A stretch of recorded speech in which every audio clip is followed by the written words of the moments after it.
Nasib Dimas usai tinggalkan rumah Raffi Ahmad, ikut Raden Kian Santang. Seusai tak lagi tinggal di rumah Raffi Ahmad dan Nagita Slavina, kini Dimas Ahmad memiliki pekerjaan baru. Pemilik nama asli Dimas Ramadan itu tampaknya sudah mulai mengikuti jejak ayah Rafathar di dunia entertainment.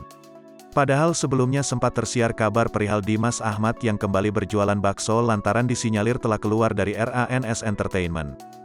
Berbeda dengan nasib Cika Chandrika yang kini mulai jarang muncul di depan publik, Dimas Ramadan yang juga menjadi anak didik Raffi dan Gigi justru semakin sukses mengembangkan karir. Selain kerap didapuk untuk mengisi sejumlah acara hingga mendapat banyak endorse, kini Dimas sudah memiliki pekerjaan baru. Serupa dengan Raffi Ahmad saat awal merintis karir, kini Dimas Ahmad juga sudah mulai terjun ke dunia sinetron. Dilansir melalui unggahan di akun Instagram pribadinya, Rabu, tanggal 18 Januari tahun 2023, kini Dimas Ahmad dipercaya untuk menjadi salah satu aktor di sinetron Raden Kian Santang MNCTV. Tampak dalam unggahannya tersebut Dimas membagikan cuplikan adegan sinetron Kian Santang yang akan segera tayang. Sayangnya Dimas belum mengungkap lebih lanjut perihal perannya di sinetron tersebut.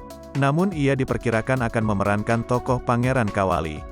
Meski bukan menjadi pemeran utama, kemunculan Dimas ini mendapat sambutan hangat dari para warganet.